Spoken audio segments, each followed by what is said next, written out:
Eh bien bonjour tout le monde et bienvenue pour un nouveau Parlons MMA, cette fois-ci non pas un Parlons Box. Alors juste petite parenthèse, pourquoi j'ai pas fait les combats entre Francis Ngannou et Cyril Gane?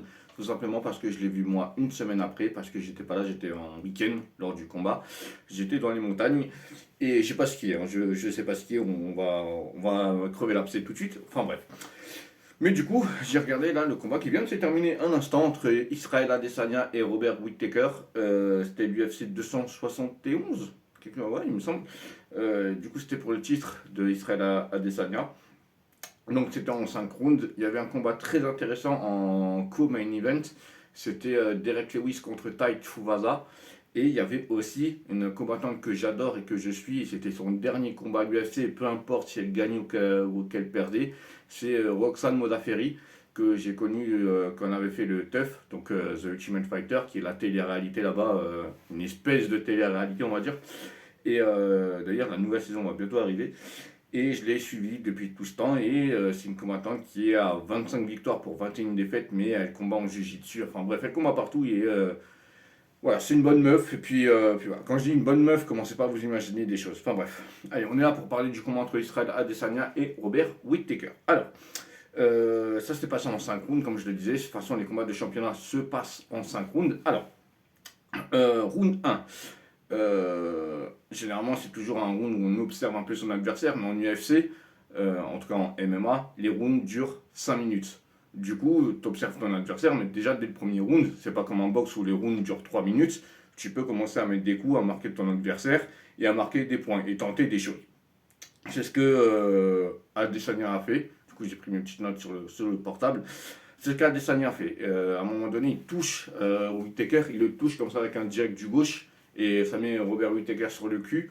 Et ça arrive en fin de round. Le round n'était pas ouf, mais c'est normal parce que du coup, il s'observait, il regardait comment réagissait l'adversaire et ça et tout.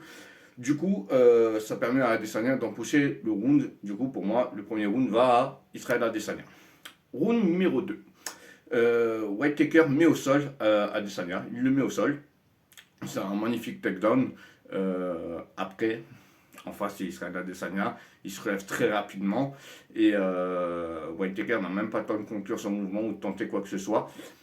Il y arrivera. Par contre, là où ce qui fait la différence, et ce pourquoi moi je donne le round à Robert Whittaker, c'est qu'il n'arrêtait pas de le toucher avec des petits coups de poing. C'était pas des coups de poing, enfin c'était des coups de poing puissants, mais qui ne pouvaient pas inquiéter un mec comme Israël Adesanya. C'était des petits coups de poing comme ça. D'affilée, oui, ça touche, mais ça ne suffit pas pour inquiéter Israël Adesanya, mais ça suffit pour empocher le round, selon moi. Round numéro 3, Adesanya ne tente rien, il n'attaque pas. Par contre, il est intelligent, il gère son effort, je trouve qu'il a géré son effort.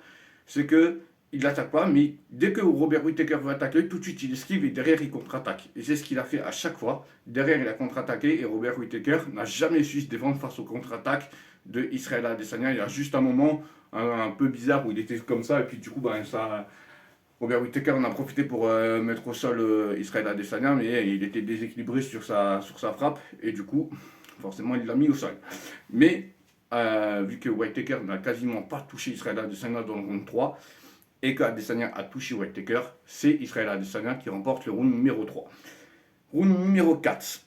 Ça commençait bien pour Robert Whittaker. Il s'était agrippé au dos d'Israël Adesanya. Il a tenté une guillotine et son mouvement n'est pas passé parce que en face c'est Israël Adesanya. Israël Adesanya, je ne sais pas si vous regardez ce combat, mais à chaque fois, au début du round, donc au début du premier round, il se tient comme ça à la grille et tu as l'impression que c'est une araignée le type. Il a des bras, il a une envergure le type, c'est incroyable.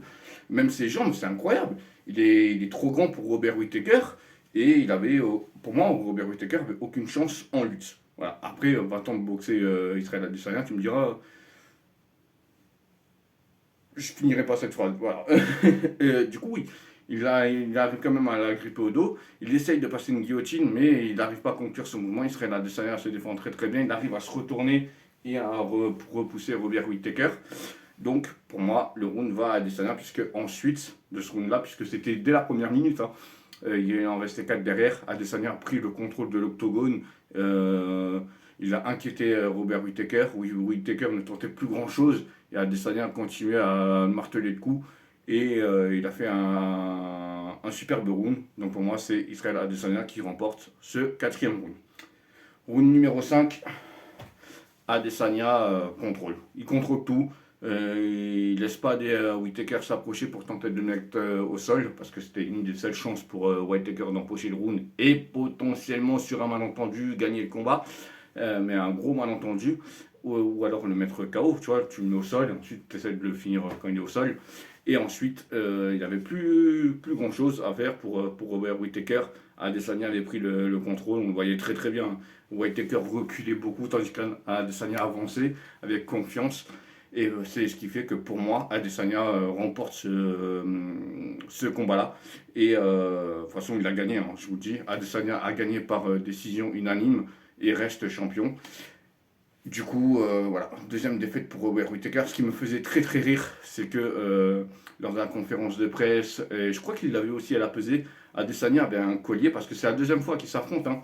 Adesanya avait un collier, et en fait c'était un NFT. Et en fait, c'était une petite vidéo qui repassait en boucle le moment où Adesanya avait mis KO Robert Whittaker lors de leur premier combat. Donc à chaque fois, Adesanya avait un petit collier.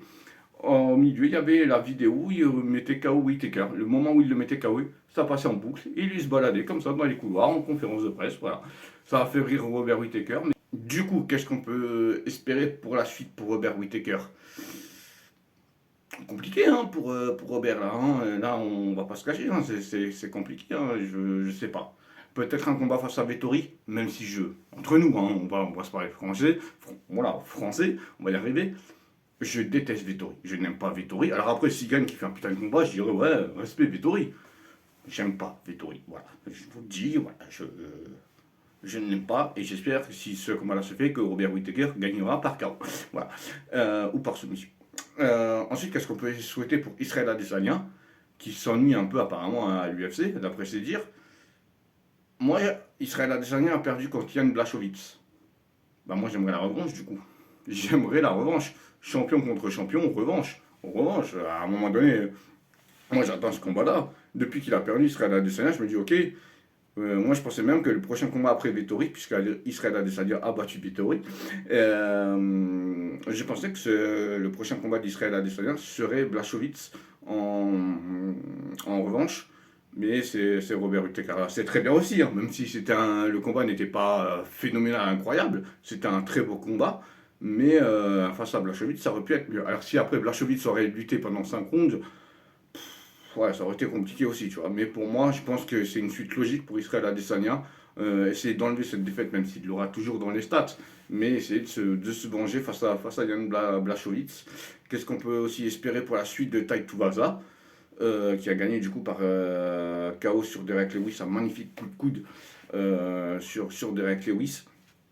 D'ailleurs, ce qui est très drôle, c'est qu'au début du round, c'est Tai Tuivasa qui a failli tomber KO et finalement c'est lui qui remporte le combat par KO. Tai Tuivasa, c'est Rigan. Alors peut-être que c'est un peu tôt pour Tai Tuivasa, mais ça a y penser. Bon, apparemment, il y a Curtis Blade aussi sur l'affaire. Mais là, attention, il y a du monde hein, sur la liste de notre champion français. Il y a Curtis Blade, il y a peut-être une revanche sur ça de Derek Lewis, même si pour l'instant, il faudra que Derek Lewis regagne 1 ou 2 combats avant ça. Il y a Tai Tuivasa, il y a Thomas Spinal qui va peut-être qui va boxer là contre, enfin boxer, qui va affronter Alexander Volkov prochainement, qui est en train de monter. Et il y a pas mal de monde. Il y aura aussi une revanche contre Francis Ngannou. Bon, il s'est blessé, il est absent pendant 9 mois, donc ça va être compliqué. Et ce qui va m'énerver, c'est que ce qui est sûr certain, 9 mois, c'est sûr certain que Dana White va faire une ceinture intérim. Tu peux pas laisser tes boxeurs, les mecs qui travaillent pour toi, qui font le show pour toi, qui ramènent des billets pour toi, qui te ramènent de l'argent. Tu peux pas les laisser comme ça et leur dire bah non en fait le champion n'est pas là. Bah t'es premier au classement mais tu dois attends. Et derrière t'enfonces des mecs qui sont derrière toi au classement et t'as un risque de perdre et de redescendre au classement alors que t'as même pas eu la chance d'affronter le champion. Donc pour moi c'est sûr certain qu'il y aura un titre intérimaire. Est-ce que ça sera de nouveau Cyril Gane le champion intérimaire? Je sais pas. Il faudra voir le classement à ce moment-là. Ce qui est sûr, c'est que ça sera le premier contre le deuxième. À mon avis, hein, les deux prochains qui méritent d'affronter Francis Ngannou. Hein. C'était le cas hein, entre Cyril Gane et Derek Lewis. C'était le cas. C'était les deux prochains qui devaient affronter normalement Francis Ngannou. Du coup, le vainqueur affrontait ensuite Ngannou, c'était Cyril Gane. Du coup, voilà, plein de belles choses arrivent à l'UFC, ça c'est sûr. Le prochain gros événement de l'UFC, c'est Covington contre Masvidal. Colby Covington contre Jorge Masvidal. Je déteste Colby Covington, encore plus que Vettori, autant vous dire. Masvidal, je surkiffe de fou. Et j'espère de tout cœur que Masvidal gagnera par KO au premier round. Même si je n'y crois pas. Et il faut savoir que c'est un peu comme Francis Ngannou et Sheringan. Colby Covington et Jorge Masvidal étaient potes. Mais d'après Masvidal, on était potes, mais fais ta vie de ton côté, je fais la vie de la mienne, tu vois. Mais ça promet. Ça promet. Et je pense que Masvidal part favori, selon moi. Du coup, voilà, on se retrouve très vite pour un nouveau Parlons MMA, un Parlons Box. Les vidéos, ça arrive. J'avais dit que je ferais des vidéos. Ça arrive, vous inquiétez pas. On travaille, comme tu peux le voir, sur un petit décor derrière, machin. Tout doucement, ça vient. D'ici là, faites attention à vous. Portez-vous bien. Ciao tout le monde. Oh, peace!